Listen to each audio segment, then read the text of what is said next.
살롱 콘서트를 다른 시리즈 공연을 보신 분들은 아시겠지만 원래는 제가 살롱 콘서트 휴의 프로그래머 이진우라고 하고요. 보통은 공연 시작할 때 먼저 나와서 인사말을 하고 들어가곤 하는데요. 오늘은 이게 두 팀의 공연을 진행을 해서 인터뷰 시간에 같이 나오는 포지션이 오늘은 맡아요. 그래서 오늘은 인사말을 드리지 않았고 이렇게 중간에 나와서 인사를 먼저 드리고 오늘 나오신 분들을 제가 좀 소개하는 역할을 좀 하고자 합니다. 일단 지금 공연 끝내신 조은세님 박수 한 번 부탁드립니다.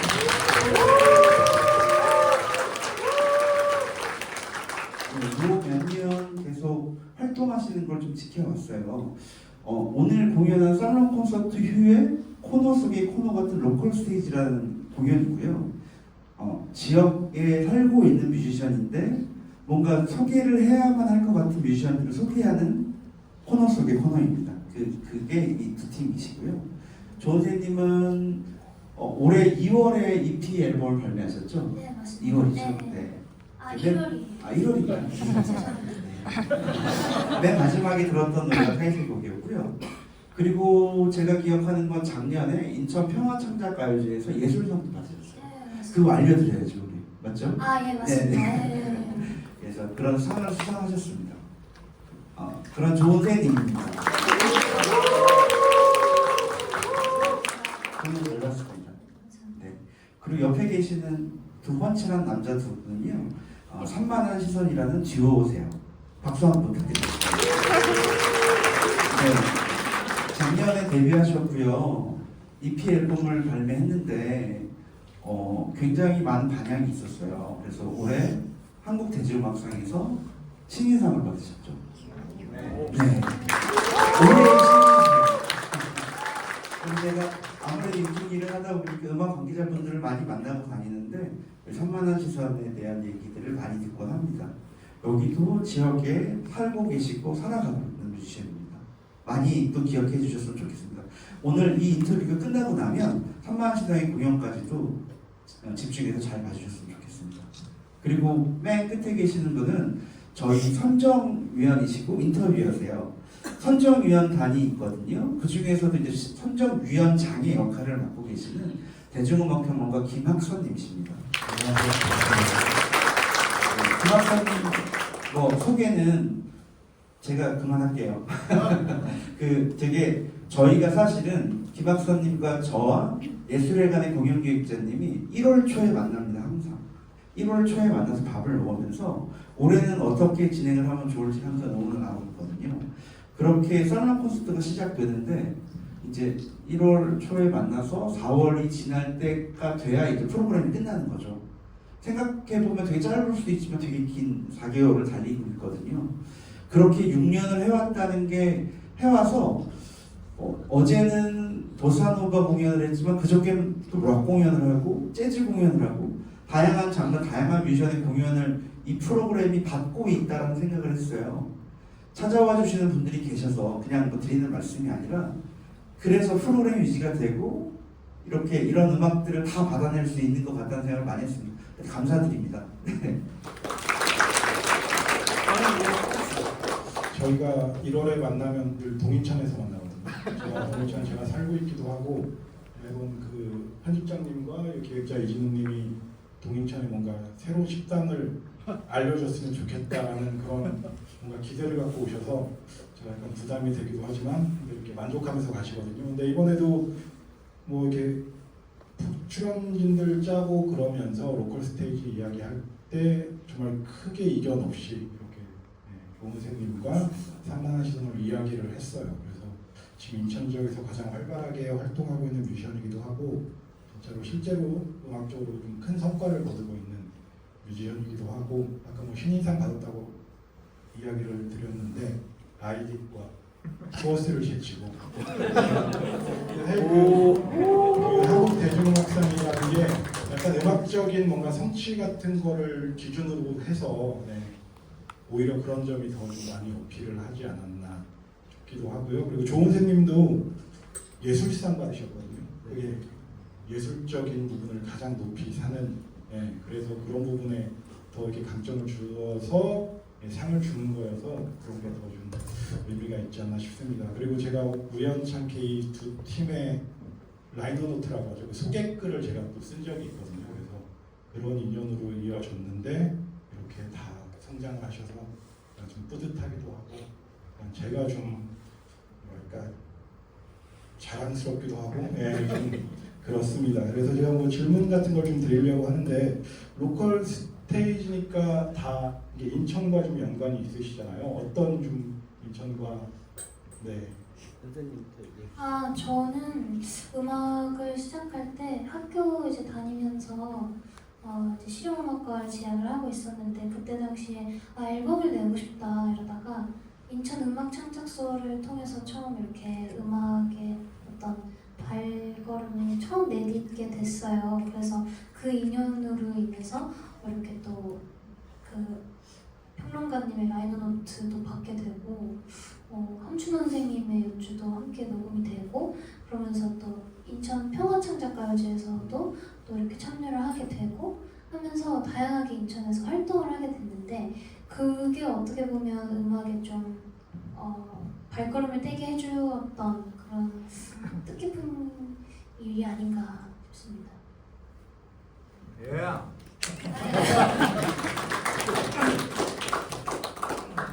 내가 할게. 제가 학교를 전라도에서 나왔다가 그 기숙사 대안학교를 다니다가 어느 날 원래 집이 서울이었거든요. 근데 어느 날 집에 가니까 집이 없는 거예요. 아버지 어디 가셨어요? 말 안 했다 하면서 이사 갔다고. 그래서 인천과 인연이 전 그렇게 정말인가요? 네, 인천과 인연이 그렇게 시작됐는데 그 이후로 중학교 2학년 15세 나이로 계속 인천에 거주하고 있었습니다. 그러다가 저희 아버지께서 그걸 좋아하세요. 게시판 보기 같은 걸 좋아하셔가지고 이거 한번 해봐 하면서 제가 맨날 음악 한다고 공연하고 다니고 그러니까 너가 앨범 지원서가 있다 한번 해봐. 될까 모르겠지만 그래가지고 제가 그 서림이랑 같이 이렇게 했는데 그것이 돼가지고 앨범도 내고 그리고 그렇게 된 김에 그냥 집을 옮겼어요. 저희 집으로 본 적도 옮기고 그래서 그냥 같이 좀 지내고 하면서 인천에서 지내고 있습니다. 감사합니다. 말하는 게 너무 이렇게 호감이 가는 스타일이죠.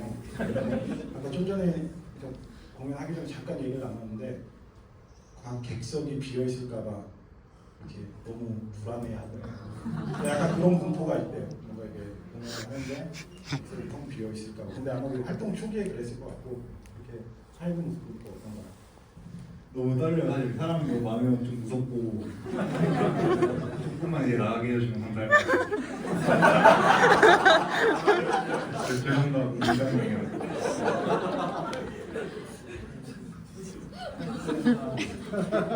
이 두 팀 다 포크 음악을 기반으로 한다는 좀 공통점이 있거든요. 처음 이렇게 포크 음악이 좀 빠지게 된 계기가 있다면 말씀. 저는 아버지가 7080 노래를 너무 좋아하세요. 실제로 인천에 가게를 운영하고 계시기도 하고 7080 라이브에 대한 어떤 동경이 있었어요. 어릴 때 부모님이 제가 이제 생일이었는데 눈 뜨고 일어나니까 섬지박이를 통기타를 이렇게 불러주시고 해바라기 노래를 항상 불러주시고 이래서 뭔가 그게 어떻게 보면 가슴 뛰는 장르 중에 하나였거든요. 그래서 같이 부모님이랑 같이 부르던 음악이 뭔가 저한테는 되게 와닿았나 봐요. 그래서 오래오래 또 다른 분한테 불러드리고 이러고 싶어서 라이프 아닌 포크를 선택을 하게 됐습니다. 죄송합니다.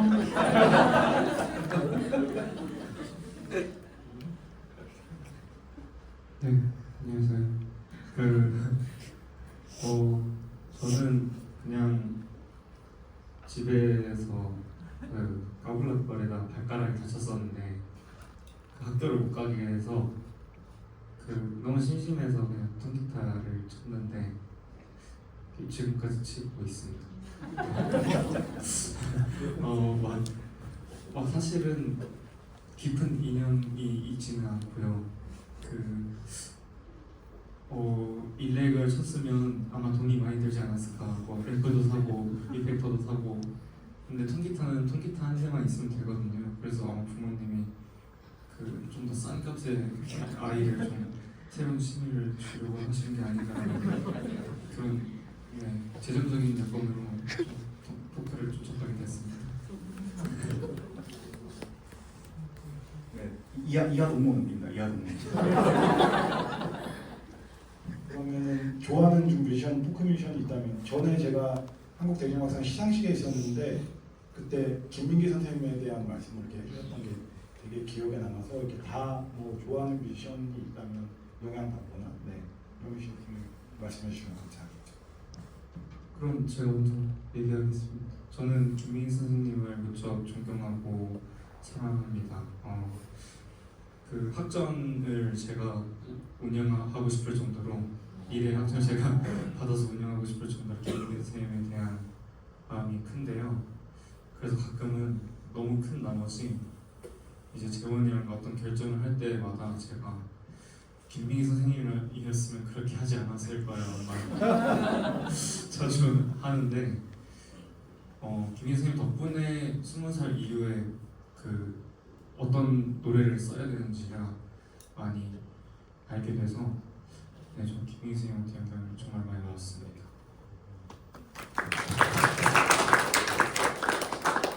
네, 이 친구 저 김민기 학자예요. 김민기 선생 학자고 맨날 저한테 얘기해주고 저는 시험 선수가 김대중이라는 분을 되게 선생님 좋아합니다. 감사합니다.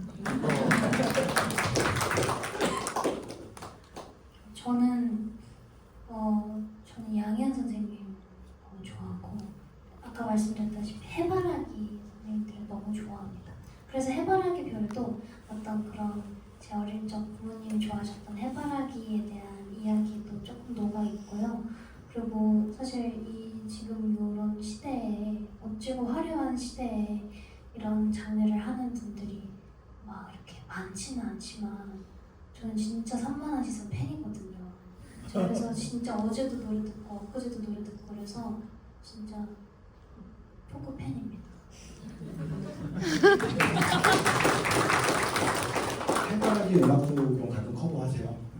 네, 근데 뭔가 그런 게 있어요. 이문세님, 양희은님 노래는 너무 좋아해서 부르게 되는데 이분들의 노래는 내가 망칠 것 같다는 생각이 있어서 혼자서만 막 부르고 그런. 진짜 좋아하시나 보다.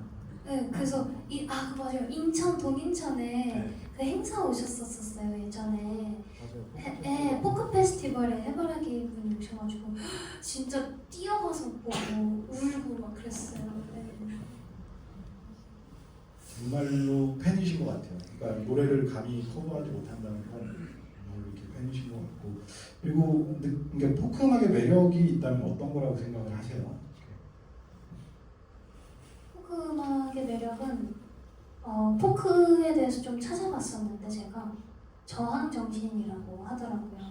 삶의 어떤 고난이나 역경뿐만 아니라 나에게 있던 일들에 대해서 나는 그래도 할 거야, 나는 이겨낼 거야, 나는 자라날 거야 이런 마음을 제일 솔직하게 녹일 수 있는 매력이 있지 않나 싶습니다. 네. 제가 생각하는 그 음악의 매력은 다른 예술 장르들이랑은 다르게 그 음악은 우리 얘기지 않나 싶습니다. 제일 가까운 얘기잖아요, 사실. 나 같은 사람이 또 있구나를 느낄 수 있는 게 음악이 주는 위안이 아니라 어떤 존재가 주는 위안이라고 생각을 하는데 포크라는 장르는 뭔가 제가 대할 때는 다른 음악들보다는 그런 부분에선 더 큰 장점이 있는 것 같아서 아마 저희 음악 곧 들려드릴 텐데 똑같으실 겁니다. 여러분 하는 내용이랑. 그래서 중간에 나가줘도 괜찮습니다. 장난입니다. 포크에 대해서 저희 둘은 굉장히 많은 논의를 나누고 토론을 나누는데 원래는 사실 그 이전 세대의 포크를 사실 저희 들으면 자랐으니까. 근데 그때 있던 정신들이 지금 많이 약해졌다고 생각해요. 그래서 저희 둘이서 생각했을 때는 사실 우리가 어떤 정체를 가지고 있는 것도 아니고 어떤 메시지를 전달하고 싶지도 않으니까 그냥 정말 다큐멘터리 같은 음악을 하는 게 토크라고 생각했어요. 저희가 할 수 있는. 그래서 사실은 다큐멘터리 조금 벗어난 페이크 다큐라고 할 수도 있고 그 뭔가 이 생활 있는 그대로의 모습을 포착해서 음악으로 만들면 듣는 음악보다는 듣는 음악으로 만들 수 있지 않을까라는 생각이 있어서 저희가 하고 싶은 건 그거인 것 같습니다. 지금 말씀하신 것들과도 좀 일맥상통하는 것 같은데 이렇게 두 팀의 음악이 다 들어보시면 일상에서 소재들을 좀 다 갖고 오거든요. 이제 그런 노래들이 좀 많은데 그게 좀 어느 정도 의도를 하시는 건지 그냥 너무나 자연스럽게 그렇게들이 만들어지는지 그런 것들이 궁금합니다. 저요? 일상 속에서 어떤 일기에서 좀 많이 나오는 것 같고요. 좀 계속 저를 돌아보게 되는 게 있어요. 너 지금 잘 살고 있냐? 너 지금 행복하냐?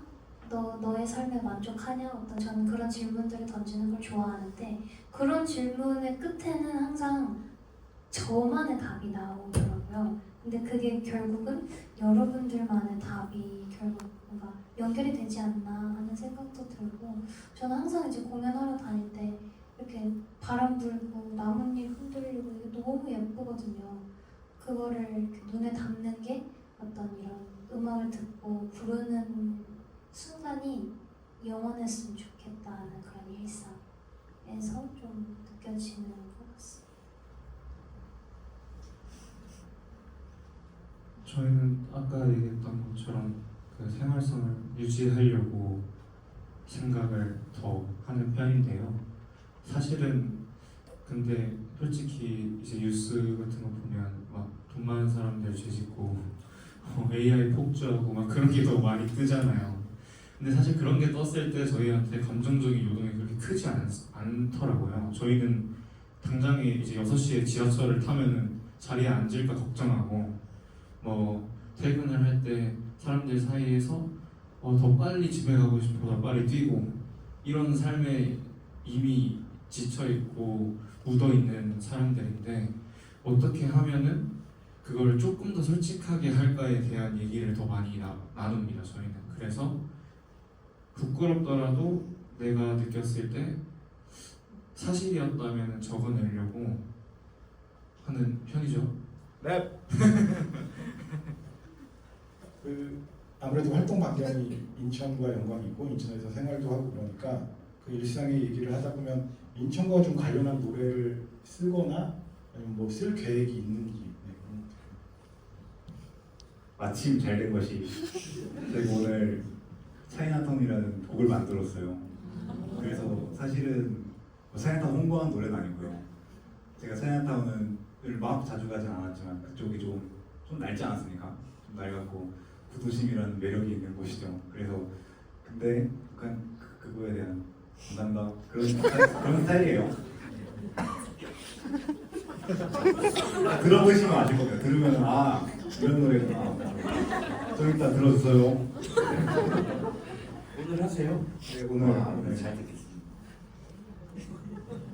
저는 사실 그때 평안창작가요제 했었을 때 인천이라는 도시가 어떨까라고 생각을 했었는데 다들 막 마계 인천 꺼내면 안 되는 얘기가 아무튼 근데 저는 그렇다 생각하지 않거든요. 어디든 그런 일은 다 발생하는데 그런 인식이 좀 도드라져 있다는 게 있었는데 그럴 때일수록 더 좋은 점을 찾으려고 하다 보니 찾지 않아도 나오더라고요. 그래서 저는 영종도 너무너무 좋아하는데 가서 이렇게 있다가 너무 평화로운 거예요. 그래서 그런 마음을 어떻게 담을까 하다가 이제 해바라기 별을 내보자 하고 좀 같이 꿈을 꿀 수 있는 어떤 그런 곳이면 좋겠다 그랬는데 그게 이렇게 돼갖고 좋은 노래가 좋은 곳에서 울려 퍼졌지 않았나. 앞으로도 좀 그렇게 생각하고 쓰고 할 예정입니다. 그리고 이제 두 팀 다 경력이 그렇게 오래되진 않았지만 음악 활동하면서 음악을 통해서 좀 가장 얻었던 기쁨의 순간 그런 게 좀 있으실까요?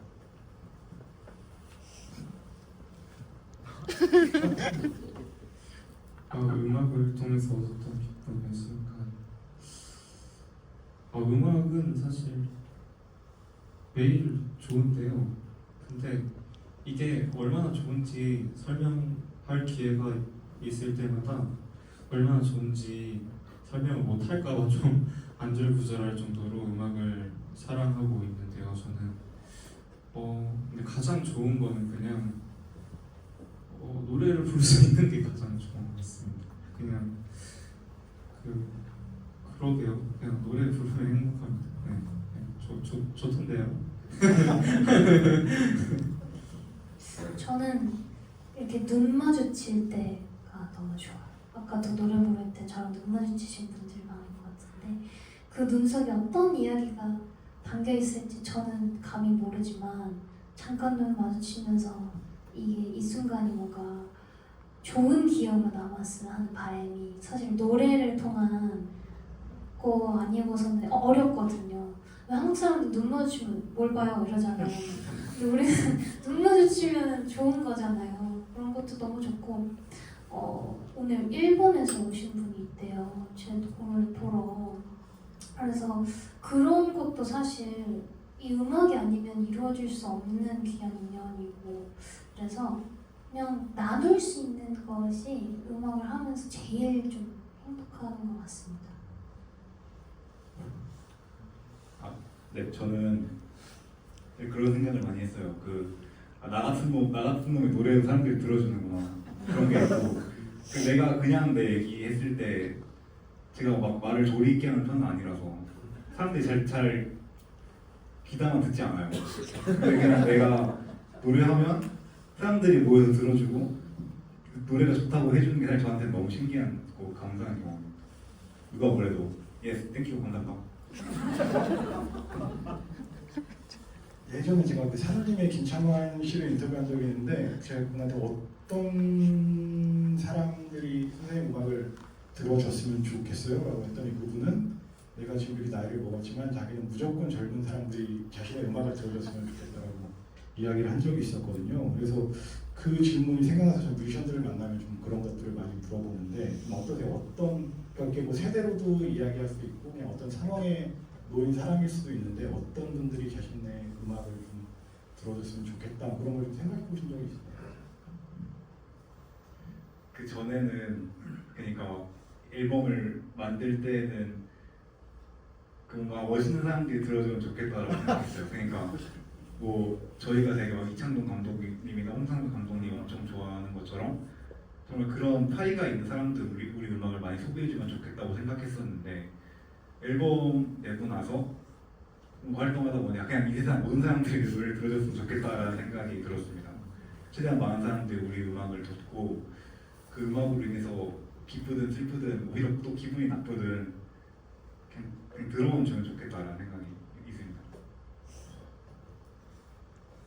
저는 마음이 가난한 분들이 들었으면 좋겠습니다. 그렇다고 뭐 마음이 풍요한 자가 있냐 그것도 아닌 것 같아요 사실. 어떻게 항상 이렇게 내면의 어떤 걸 꺼내다 보면 누구든 그 어떤 사람이든 뭔가 마음이 가난한 구석이 꼭 있거든요. 근데 저는 그걸 되게 부정하고 살았거든요. 나는 마음이 가난하지 않아. 난 되게 멋있는 사람이 될 거야 이러고 되게 애써 외면하고 있었는데 어떻게 보면 되게 마음이 가난한 사람이더라고요. 저는 무언가 항상 인정받고 싶고 사랑받고 싶고 그랬는데 그거 자체도 어떻게 보면 되게 좋은 원동력과 일기가 되는 것 같아서 그런 사실 사람들의 일대기 속에 조금이라도 이렇게 좀 마음이 가는 분의 마음에 닿았으면 하는 바람입니다. 시간이 엄청 많이 지났네요. 네. 그럼 마지막 질문만 하고 끝내도록 할 텐데요. 마지막 질문으로 뭔가 음악인으로서 이루고 싶은 목표 뭐 이렇게 물어볼 수도 있는데 아니면은 그냥 30년 뒤에 혹시 본인의 모습을 그러니까 어떤 모습을 그려봤을까 좀 그런 게 또 궁금하기도 합니다. 그런 걸 좀 한 번쯤 생각해 본다고 생각을 하거든요. 특히 음악을 하는 뮤지션이면 그런 걸 다 한 번쯤은 내가 30년 뒤에 어떤 모습으로 있을까 생각을 할 거라고 생각을 하는데 혹시 그런 생각 해보셨나요? 저희는 보통 음악으로 이루고 싶은 목표가 있나요 하면은 월 300의 자산가가 되고 싶다고 말을 하고 했는데 30년 뒤에 어떨까 생각해 보면 사실은 아직은 좀 불확실한 것 같아요. 그 제가 원래 학교를 건축학과를 다니고 있었어서 사실 뭐 3년에 56세지 않습니까? 내가 그러면은 56살이면 뭐야? 너무 상상이 안 되긴 하는데 제가 운이 좋아서 건축사를 하면 뭐 설계 사업을 하고 있을 수도 있고 아니면 이거 음악하는 것을 선택을 잘못해서 이거를 축해가지고 어떻게든 살고 있지 않을까 그런 생각이 드는 것 같습니다. 감사합니다.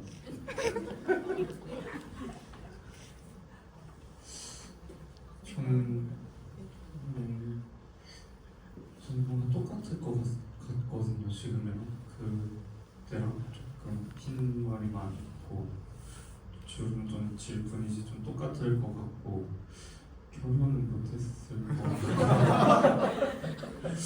그리고 그냥 지금이랑 똑같았으면 좋겠어요. 똑같이 그냥 그 기타 칠 때 재밌었으면 좋겠고 술 한 잔만 먹어도 행복했으면 좋겠고 그냥 뭐 지킬 게 딱히 없었으면 좋겠습니다. 그냥 지금처럼 살고 싶어요. 저는 오늘 처음 태어나서 헤메샵을 갔다 왔는데요. 머리에 흰머리가 있다고. 저 25인데 30년 뒤에는 55겠죠. 저는 돈 많은 백수가 꿈이긴 했는데요. 글쎄요, 그냥 30년 뒤에는 저를 알아보시는 분이 있을지 몰라도 지나가다가 만약에 저를 알아보시는 분이 계시면 막 인사 안 하셔도 되니까 나 저 사람 노래 듣고 좀 살만한 세상인 걸 알았어라고 느끼는 그런 순간이 왔으면 좋겠습니다. 저는 그렇게 음악을 하고 싶어서 저를 30년 뒤에도 기억해 주셨으면 좋겠어요. 감사합니다. 오늘 생각보다 이야기하다 보니까 시간이 엄청 많이 지나게 되네요. 공연을 하신 조은세님한테도 응원을 해주시고요. 앞으로 이제부터 공연을 할 산만한 시간에게도 다시 한번 박수 부탁드리겠습니다. 감사합니다.